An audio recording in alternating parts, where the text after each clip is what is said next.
안녕하세요, 여러분. 오늘 홍계월전 내신 강의를 시작하겠습니다.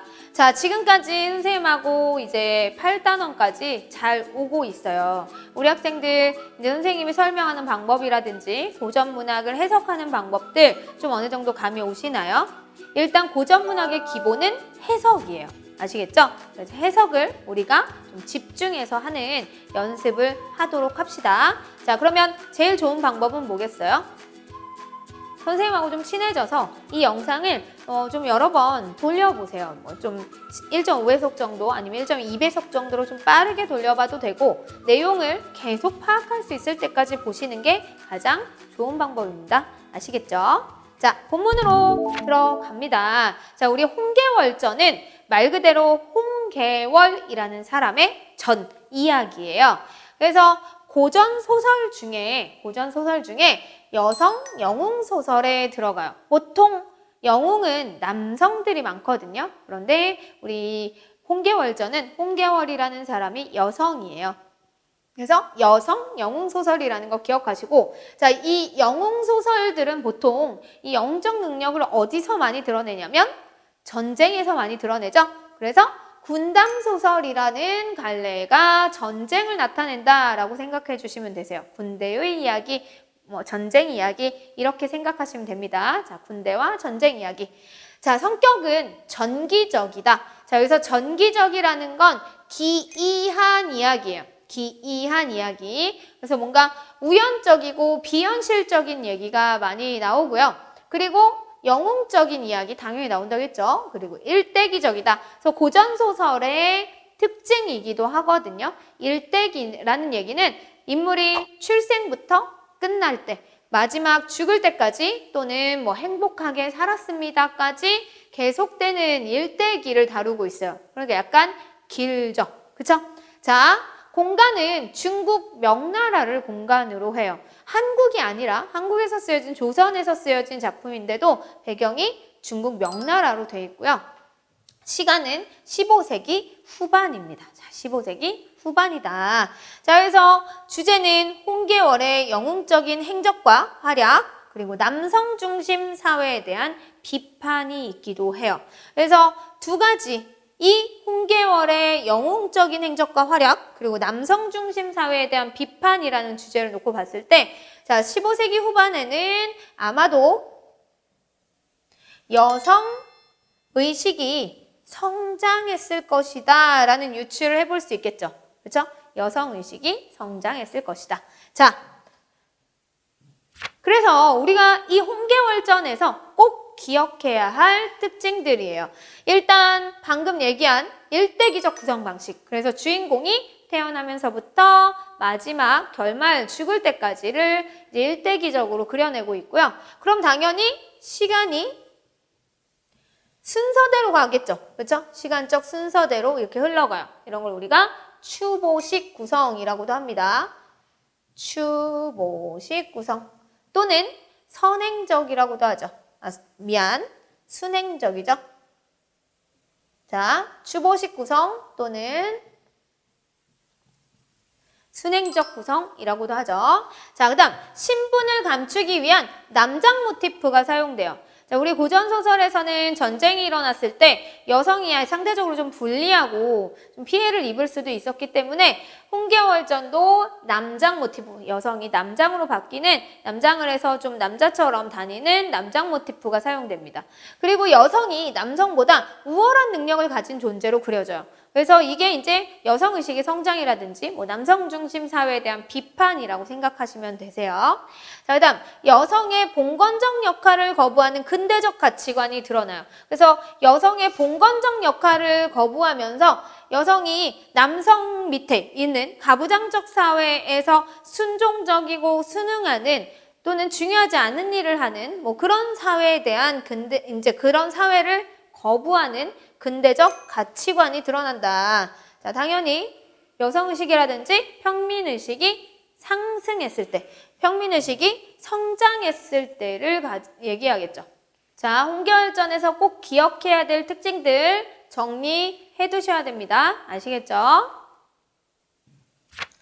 자, 그래서 우리가 전체 줄거리를 먼저 살펴볼게요. 우리 교과서에는 전체 줄거리가 실려져 있는 게 아니어서 전체 줄거리를 보고 본문을 해석해 보도록 하겠습니다. 자, 발단 부분, 시작 부분에는 이붓이랑 홍무의 딸로 태어난 개월이 주인공이죠. 장사랑의 반란으로 5살 되던 해에 부모와 헤어집니다. 자, 그래서 이 장사랑의 반란이 바로 뭐겠어요?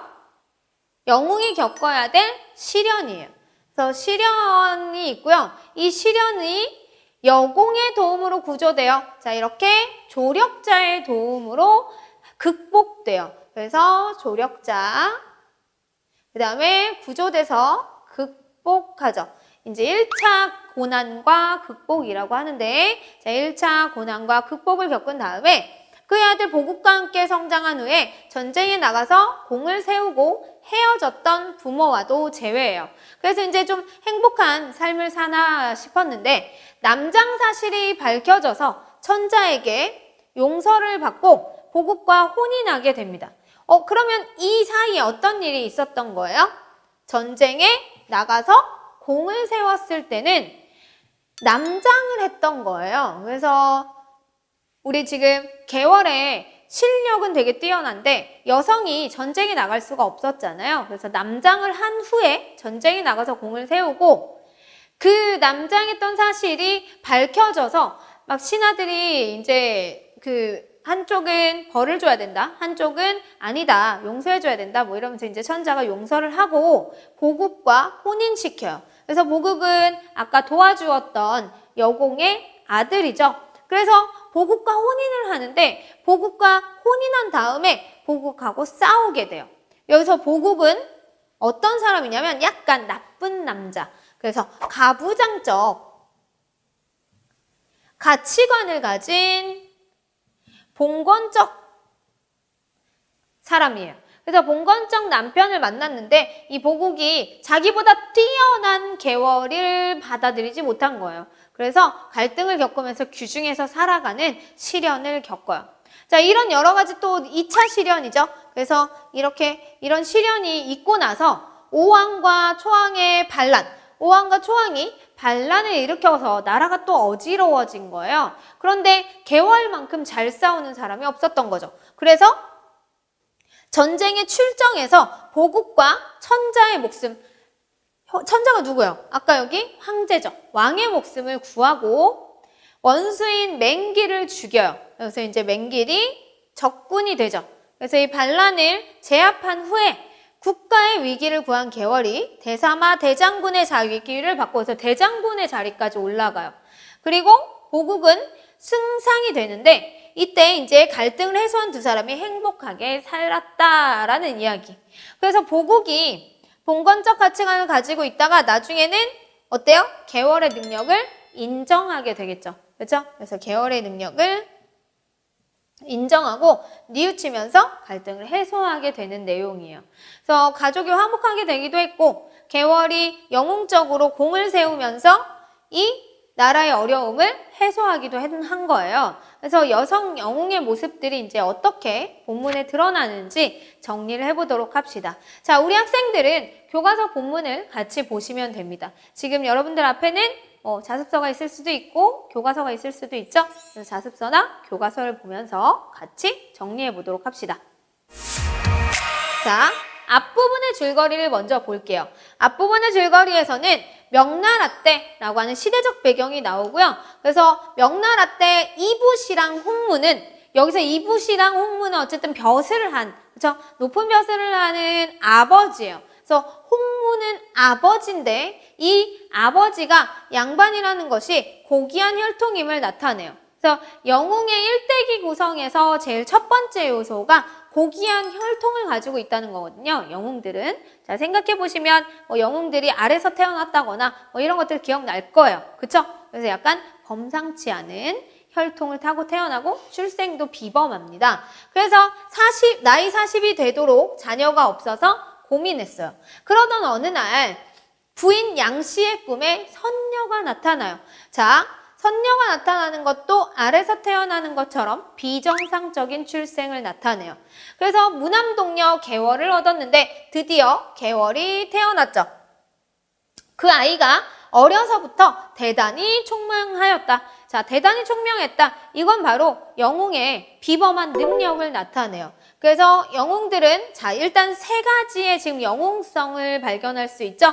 영웅성을 다 기억해 두셔야 되는데 고귀한 혈통, 그리고 비정상적 출생, 그리고 비범한 능력이 타고 태어난 어떤 영웅성이에요.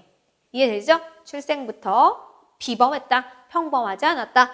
자, 그 다음 개월이 5살 때 장사랑의 반란이 일어났어요. 자, 이 장사랑의 반란이 바로 어릴 적의 위기. 원래 영웅이 되려면 어떻게 해야 돼? 보통 위기를 극복하면서 자꾸 영웅이 돼가는 거잖아요. 자, 여러분들도 마찬가지. 위기, 지금 홍계월전이라는 위기가 왔어. 그럼 어떻게 해야 돼요? 잘 읽어서 해치우면 되는 거야. 그래서 지금 이 어릴 적에 위기를 겪고 부모와 헤어지게 되는 이제 고난을 겪어요.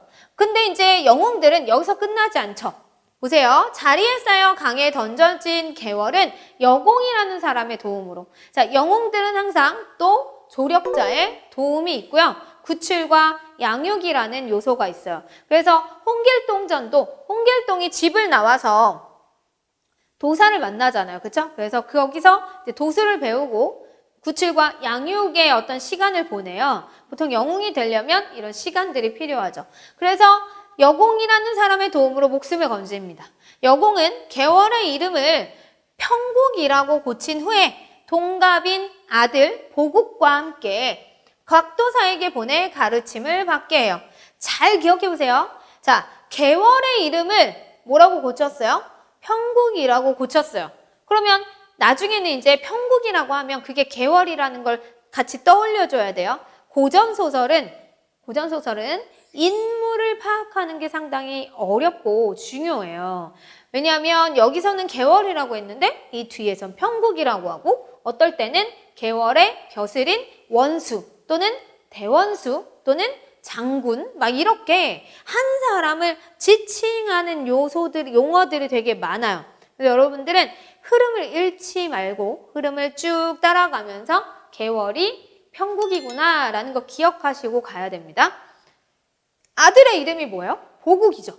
그러면 뭔가 국자가 들어가면 남자의 이름 같잖아요. 그쵸? 그래서 여기서 이제 도사에게 보내서 가르침을 받게 할 때 이때는 남자라고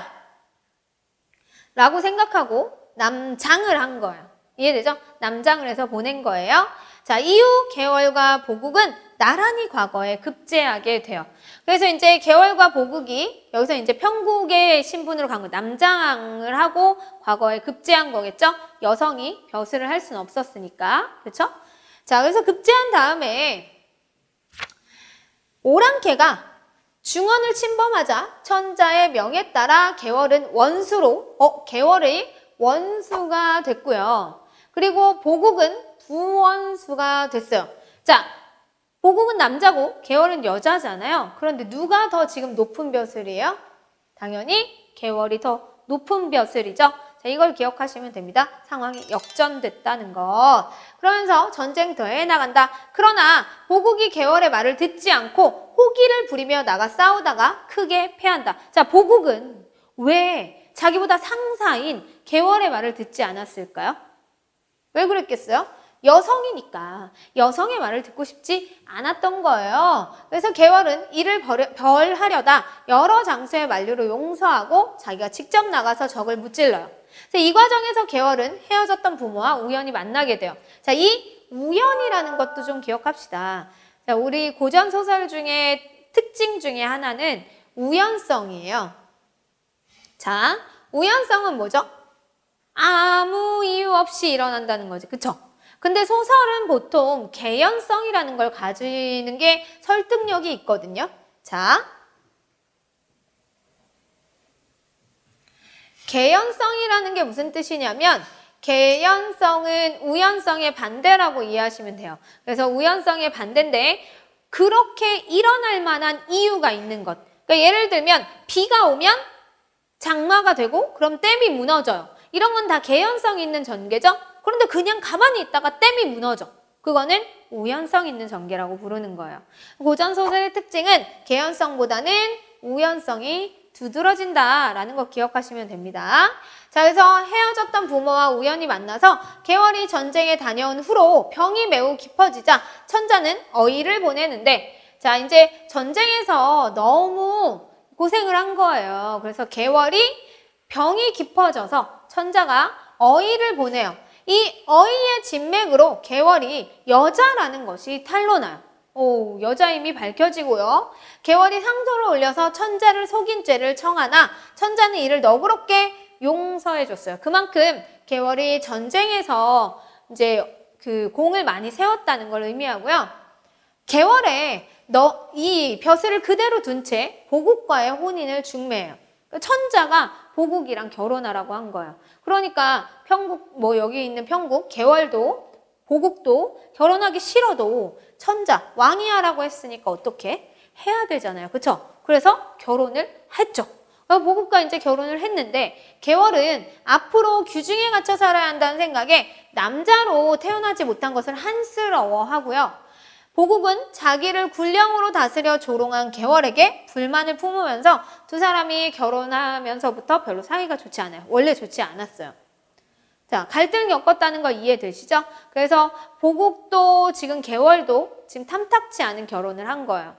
그 다음 천자의 명에 따라 개월과 보국이 혼례를 치른 다음날 보국의 애첩인 영춘이라는 이제 첩이 있거든요. 근데 이 첩이 개월의 행차를 보고도 예를 갖추지 않았어요. 그래서 첩은 정실 부인한테 당연히 이때는 이제 인사하는, 첩이 더 아래에 있는 신분이었거든요. 그런데 이제 이 영춘이가 인사를 안 하니까 개월이 군법을 적용해서 그의 목을 베게 해요. 자기보다 더 낮은 사람이 이제 자기의 명령을 듣지 않았다, 뭐 이렇게 되는 거죠. 그래서 이 개월이 애첩인 이 영춘을 죽인 사건이 후에 개월과 보국의 갈등이 고조되는, 그러니까 갈등이 더 심해지는 계기가 돼요. 왜냐하면 보국은 개월보다 이 영춘을 더 좋아했었거든요. 근데 자기가 좋아하는 사람이 죽은 거죠. 그죠? 자, 그런데 영춘이가 잘못했으니까 보국이 뭐라고 하기 좀 그래요. 자, 이제 본문이 시작됩니다. 줄거리 끝났고 위기 부분부터 시작해요. 위기는 어떻게 되는 부분을 우리가 위기라고 해요? 위기? 갈등이 고조되는 시기. 그쵸? 갈등이 고조되고 있다. 그래서 이때 보국은 개월이 영춘을 죽였다는 말을 듣고 분함을 이기지 못해 부모에게 아뢰었다. 너무 화가 난 거예요. 자, 그래서 개월이 전날은 대원수가 되어서 소자를 중군장으로 부렸으니, 자, 자기를 중군장으로 부렸다, 자기를 무시했다는 느낌이죠. 그래서 군대에 있을 때에는 소자가 개월을 업신여기지 못했사옵니다. 뭐 때문에? 계급이 자기가 더 낮았으니까.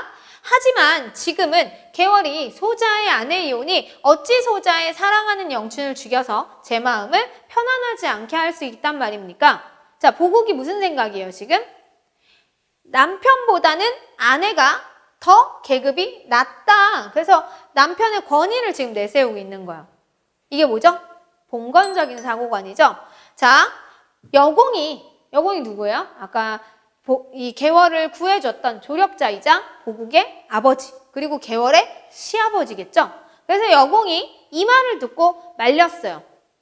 개월이 비록 내 아내는 되었으나 벼슬을 놓지 않았고, 뭐예요? 천자가 벼슬을 거두지 않았죠. 그리고 용서해줬잖아요. 그리고 기계가 당당하니 좋기 너를 부릴 만한 사람이다. 자, 어때요? 개월의 능력이 보국보다 우월하다는 걸 보국의 아버지가 지금 인정하고 있는 거야. 그만큼 개월의 영웅성이 좀 이제 좋다라는 거죠. 자, 그럼 여기서 알 수 있는 개월과 보국이 갈등하게 된 원인이 뭐예요? 왜 갈등하게 됐죠? 영춘의 죽음 때문이죠. 그죠? 그래서 이 영춘의 죽음을 둘러싸고 알 수 있는 이 두 사람의 관계는 이제 보국의 총애를 믿고 개월 행차를 모아서도 예를 갖추지 않은 영춘 때문에 개월이 군법을 적용해서 목을 벨 것을 지시해요.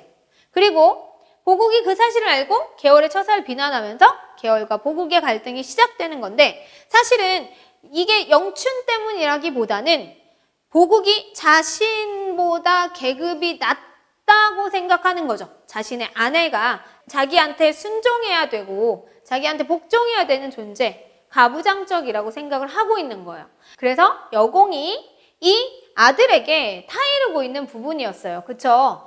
두 사람의 갈등의 원인이 뭐였을까요? 이렇게 시아버지, 아버지가 이렇게 여공이 말릴 만큼 두 사람의 갈등이 심했던 이유는 보국은 남편의 권위를 내세워서 계월의 처사를 비난하고 장부가 계집에게 괄시당할 수 없다는 어떤 거? 남존여비 사상. 자, 이게 조선시대 봉건적 사고관이죠. 남존여비 사상. 그런데 계월은 보국의 속좁음을 탓하고 있어요. 그리고 자신의 능력이 보국보다 위인데 여자라는 이유로 무시당하는 것에 대해서 한탄하고 남자가 되지 못한 걸 한탄했다고 했죠. 두 사람의 갈등은 왜 일어난 거예요? 어떤 사회적 인식 때문이죠. 그쵸? 사회적 관습 때문이다 라고 정리해 두시면 되겠습니다. 자, 이어서 볼게요. 여공이 계속해서 보국에게 말하고 있습니다. 영추는 내 첩이다. 자기가 거만하다가 죽임을 당했으니 누구를 하나겠느냐? 자, 서리법 사용하고 있죠? 한할 필요가 없다. 영춘의 잘못이다 라는 거예요. 자, 좀 심하죠? 첩이라고 해도, 그죠? 아무튼 이 시대에는 그랬어요. 그래서 또한 계월이 잘못해서 국노나 궁비를 죽인다 해도 누가 계월을 그르다고 책망할 수 있겠느냐? 자, 책망할 수 없을 정도로 지금 계월이 벼슬이 높은 거예요. 너는 조금도 염려하지 말고 마음을 변치 마라. 만일 계월이 영춘을 죽였다 하고 계월을 꺼린다면 부부 사이의 의리도 변할 것이다. 만약에 영춘 때문에 니네 부부 사이가 어긋나는 거는 어리석은 일이라는 거죠. 그리고 또한 계월은 천자께서 중매하신 여자라 계월을 싫어한다면 너에게 해로움이 있을 것이다. 천자의 명령을 어기면 당연히 뒤에 좀 후환이 있겠죠. 그렇죠? 부디 조심하라 라고 아버지가 타이르고 있어요. 자, 그랬더니 장부가 되어 계집에게 괄시를 당할 수 있겠나이까? 자, 이 부분의 별표. 보세요. 장부가 돼서 계집에게 괄시를 당할 수 있겠나이까?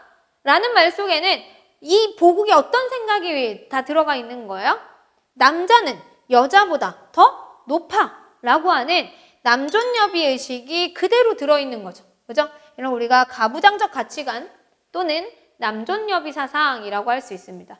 그래서 이 문장, 장부가 되어 계집에게 괄시를 당할 수 있겠나이까? 이렇게 화를 내는 문장 꼭 기억하세요. 아시겠죠? 별표했죠, 지금? 자, 넘어갑니다. 그래서 보국이 이렇게 말하고 그 후부터는 계월의 방에 들어가지 않았다. 자, 계월의 방에 들어가지 않고 이에 계월이 영춘이 때문에 나를 꺼려 오지 않는구나 라고 생각했다. 왜 그랬는지 지금 이유를 짐작하는 거죠. 그렇죠? 누가 보국을 남자라 하겠는가? 여자에게도 비할 수 없구나. 자, 보국이 되게 속좁음을 지금 탓하고 있어요. 그러면서 이렇게 말하며 자신이 남자가 되지 못한 것이 분해서 눈물을 흘리며 세월을 보냈다. 결국 보국과 영춘 때문에 사이가 좋아지지 않았고, 그리고 이제 이 계월은 남자가 속 좁고, 그리고 어때요? 자기가 남자가 되지 못해서. 왜냐? 지금 계월의 능력이 남자보다 더 뛰어나잖아요. 그런데 지금 왜 바깥에 나가서 바깥 일을 못하는 거예요? 왜 전쟁터에 나가서 싸울 수 없는 거야? 여성이어서죠. 그렇죠? 그래서 여자임을 거부하고 세상을 지배하는 남자로 살고 싶어요. 얼마나 남존여비 사상이 뿌리 깊었으면. 그렇죠? 자, 그 다음 절정 부분 봅시다. 이제 위기는 갈등이 고조되는 부분이고요. 절정은 뭐죠? 갈등이 가장 최고조에 이르는 부분이죠. 그래서 갈등이 최고조에 이르는 부분입니다. 봅시다. 자, 각설. 이 각설은 뭐냐면요. 고전소설에서 장면이나 화제를 돌려서 이야기를 꺼낼 때 앞에 이야기를 잠깐 뭐해? 그만둔다는, 그리고 다음 이야기가 시작된다는 표시예요. 각설하고. 자, 그래서 이런 이야기를 끝내고 다시 다른 이야기를 할 때. 자, 어떤 이야기를 시작하나 봅시다. 이때 남관의 수장이 장계를 올렸다. 자, 뭔가 왕에게 소식이 왔어요. 그 소식이 바로 이거예요. 오왕과 초왕이 반란을 일으켜서 지금 황성을 범하고자 합니다. 오왕은 구덕지를 얻어서 대원수로 삼고 초왕은 장맹기를 얻어서 선봉으로 삼았사온데, 자, 뭐예요 지금? 오왕과 초왕이 이 천자에게 반란을 일으킨 거예요. 그래서 황성, 이 황제가 있는 나라의 서울을 범하려고 오고 있고, 오왕의 장수는 구덕지, 지금 다 적장이니까, 적의 장군이니까 쌤이 세모하는 거예요. 대원수로 삼고 초왕은 장맹기를 얻어서 선봉으로 삼았사온데, 이들이 장수 1000여 명과 군사 10만을 거느려서 호주 북쪽 고을 70여 성을 무너뜨려서 항복을 받고 형주 자사 이왕태를 베고 지쳐왔사옵니다. 막 왔대요, 지금. 그래서 소장의 힘으로는 능히 방비할 길이 없어서 감히 아래오니 엎드려 바라건대 황상께서 어진 명장을 보내셔서 적을 방비하옵소서. 그래서 어진 명장을 보내달라. 지금 얘네가 막 쳐들어와서 자기가 너무 힘들다. 이런 얘기를 하는 거죠. 그래서 이 명장이 바로 누구겠어요? 여기 지금 제일 뛰어난 장수 누구예요? 개월이죠? 자, 개월을 보내야 되는 상황이 된 거예요, 지금. 개월은 지금 뭐 하고 있을까? 개월은 아까 그 뒷뜰에서 혼자 보국과 사이가 안 좋아서 울면서 지내고 있었죠? 여자로서 아무 데도 못 나가고 거기 갇혀 있었어요. 그쵸? 그런데 전쟁이라는 또 한 번의 위기가 닥친 거죠. 그래서 천자께서 보시고 크게 놀라 조정의 관리들과 의논하니 우승상 정영태가 아래였다. 우승상은 여기서 그냥 이제 벼슬하는 벼슬아치예요. 자, 이 도적은 좌승상 평국을 보내야, 평국이 누구였죠? 개월이죠. 개월을 보내야 막을 수 있을 것이오니 급히 평국을 부르소서. 자, 이미 이 장수들은 이제 개월이, 평국이 여자라는 걸 알까요? 모를까요? 알겠죠? 발각됐잖아요. 그쵸? 그러니까 여기서는 이제 개월의 뛰어난 능력을 인정하고 여성의 영웅적 활약을 기대하는, 그러니까 이제 편견이 많이 없어진 거겠네요. 그쵸? 자, 그래서 천자께서 들으시고 오래 있다가 말씀하셨다. 자, 왜 오래 있었을까요? 여성을 전쟁에 보낸다는 것이 아직 조금 걱정되고 흔쾌히 허락하지 않은 거죠.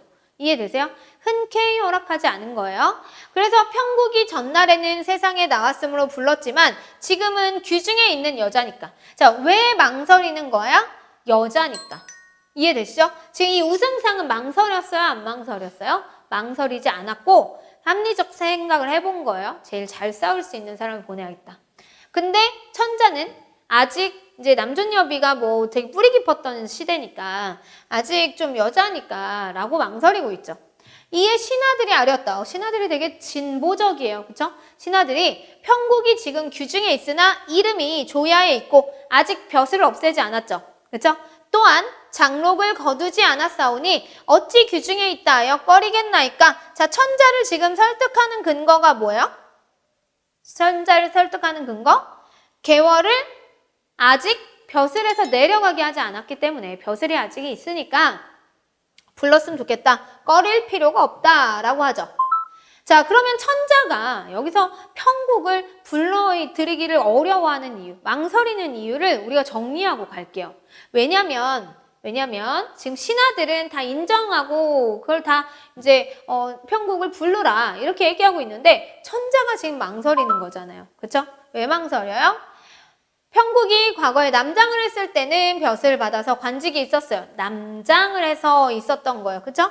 남장을 해서. 근데 여자임이 밝혀진 지금은 보국의 아내로서 규중에서 생활하고 있기 때문에 규중의 여성이 사회생활을 하는 것을 꺼렸고 실제로도 할 수 없었기 때문이에요.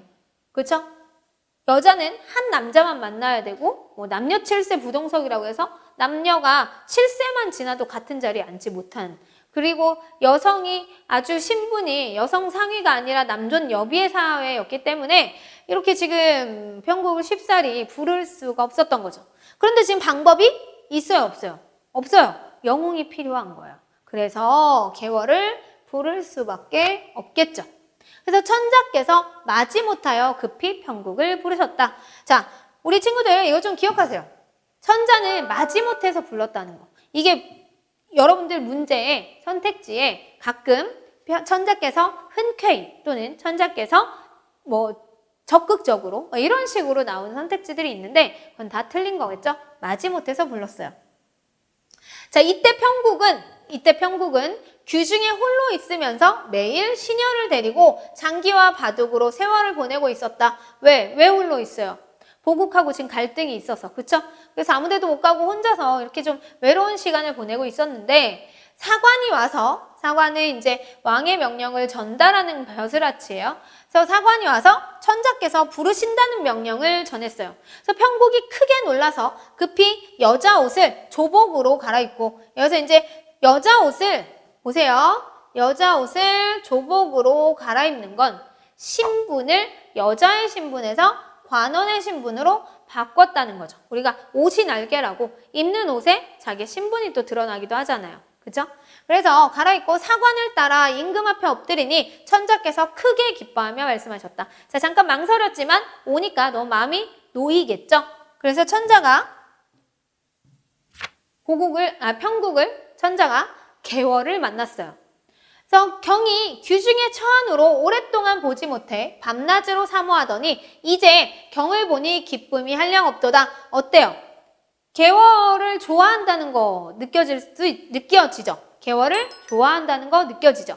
그래서 개월에 대한 천자의 신뢰가, 개월에 대한 천자의 신뢰가 두텁다는 걸 보여주는 말이에요. 그런데 짐이 덕이 없어서 지금 오와 초 두 나라가 반란을 일으켜 호주의 북쪽 땅을 쳐서 항복을 받고 남관을 해쳐 황성을 범하고자 한다고 하는도다. 자, 아주 위태로운 상황이라는 거예요. 그러니 경은 스스로 마땅히 일을 잘 처리하여 사직을 보호하도록 하라. 자, 여성인 개월한테 국난을 극복하는 중대한 일을 맡겼다는 건 개월의 능력을 인정했다는 거죠. 그래서 홍개월이 지금 이제 장군으로서 지금 어때요? 떳떳하게 나갈 수 있게 됐어요. 여성임에도 불구하고. 자, 그러면서 이제 개월이 신첩이 외람되게 폐하를 속이고 공우의 장록을 받아 영화로이 지낸 것도 항공했사온데, 자, 여기서 폐하를 속였다는 건 처음에 남장을 했던 사건을 얘기하는 거예요. 폐하께서는 죄를 용서해 주시고 신첩을 매우 사랑하셨사옵니다.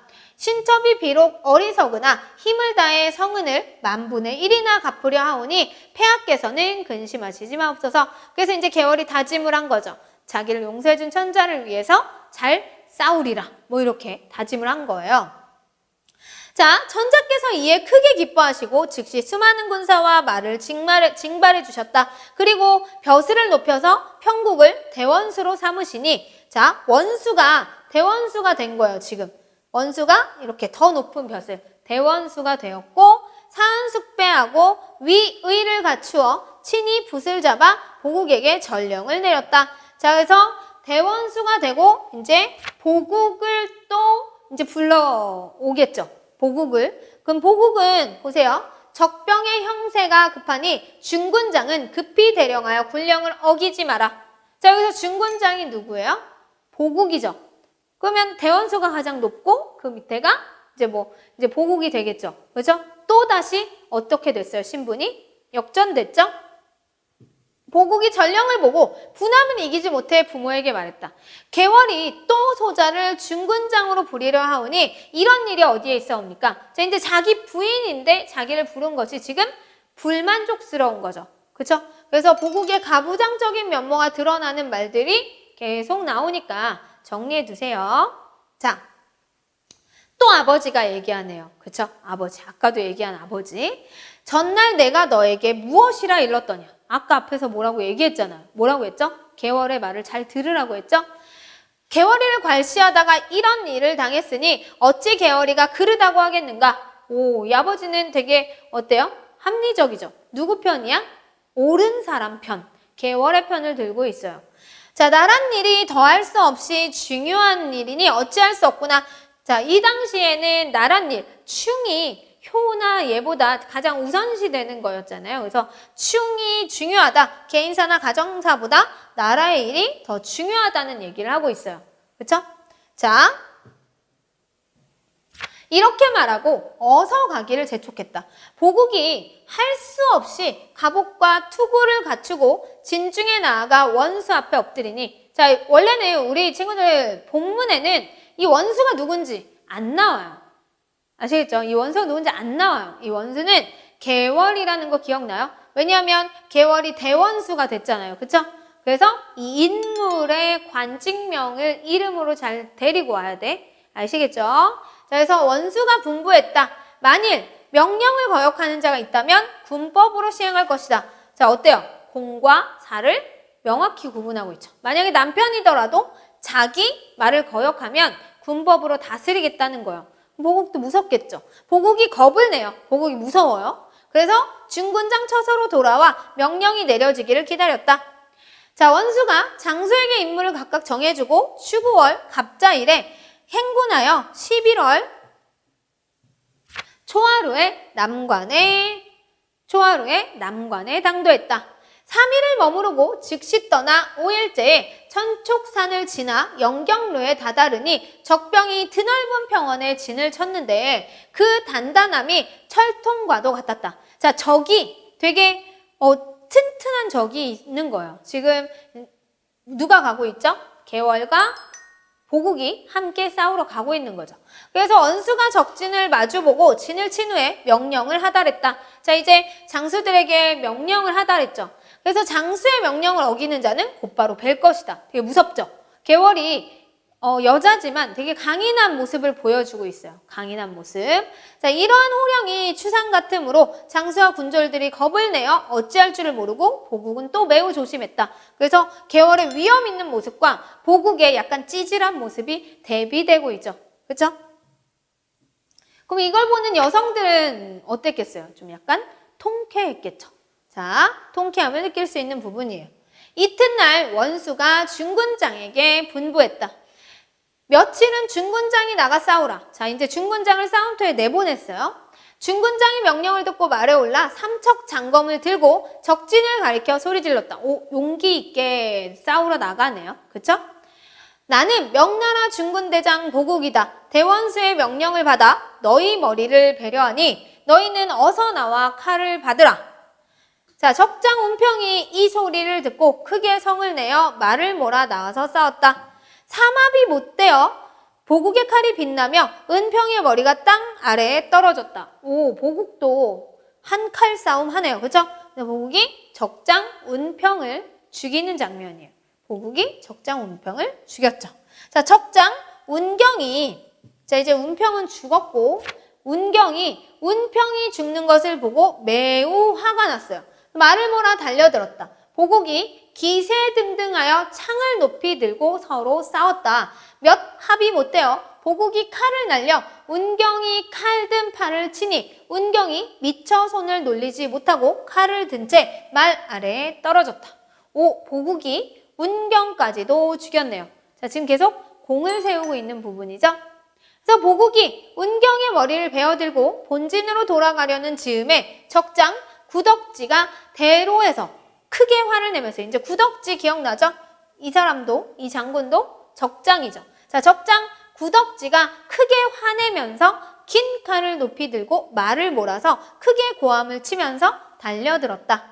자, 남대없는 적병이 또 사방에서 달려드니 보국이 겁이 나고 두려워 피하려고 했으나, 근데 이제 적장을 다 배웠는데도 불구하고 적군이 너무 많죠. 적군이 너무 많아서 지금 보국이 어때요? 열심히 싸웠지만 겁이 나고 두려워요. 그래서 피하려고 했는데 순식간에 적들이 함성을 지르고 보국을 천여 겹으로 에워싸서 보국이 이제 되게 위태로운 상황에 이르렀죠. 그렇죠? 자, 이 위태로운 상황을 나타내는 말을 우리는 사면초가라고 하죠. 자, 사면초가가 무슨 뜻이에요? 도망갈 곳이 없이 사면, 동서남북을 다 초나라의 군사들이 에워쌌다는 뜻이에요. 그래서 이제 우리가 도망갈 곳이 없을 때, 되게 위태로울 때 사면초가라고 하죠. 보국이 열심히 싸웠지만 지금 적진의 이제 그 군사들, 적군의 군사들한테 에워싸여 있어요. 위태로운 상황이 됐죠. 형세가 위급하여 보국이 하늘을 우러러 탄식했다. 그래서 보국이 하늘을 보면서 하늘이시여 뭐 이러면서 이제 기도를 시작했겠죠. 그죠? 자, 이때 원수가 장대에서 북을 치다가 보국의 위급함을 보고 급히 말을 몰아서 긴 칼을 높이 들고 좌충우돌해서 적진을 해치고 구덕지의 머리를 베었어요. 자, 여러분들 잘 보세요. 하늘을 우러러 이제 탄식을 했는데 그 하늘의 신호를 얘가 본 거예요. 그러면서 보국의 위급함을 보고 급히 말을 몰아서 긴 칼을 높이 들고 좌충우돌해 적진을 혼자서 막 다 해치고 구덕지의 머리까지 다 베고 어때? 되게 말도 안 되죠? 혼자서 지금 그 보국이 이기지 못한 수많은 적들을 다 물리친 거예요. 그래서 이런 걸 우리가 고전소설의 비현실성, 말이 안 된다, 비현실적이다 라고 보는 거죠.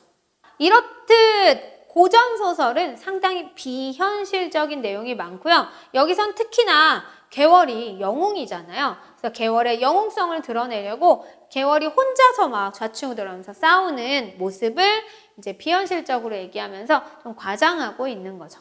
그래서 계월의 영웅성을 우리가 또 볼 수 있는 부분이에요. 영웅성. 자, 오늘은 여기까지 홍계월전의 중간 부분, 우리 친구들 본문의 중간 부분까지 살펴봤어요. 자, 이 이야기가 좀 길기 때문에 앞에 부분의 줄거리 다시 한번 보시고 다음 강의에서 뒷부분 정리하도록 하겠습니다. 자, 여러분들 고전소설은 인물 파악이 중요한데 다행히 홍계월전은 인물 파악이 크게 어렵진 않아요. 그렇죠? 그래서 이 계월을 나타내는 호칭들 잘 정리하시고 다음 시간에 이제 마지막 마무리 정리할 때, 내용 정리할 때 우리 더 정확히 정리해 보도록 합시다. 자, 오늘도 수고하셨습니다. 감사합니다.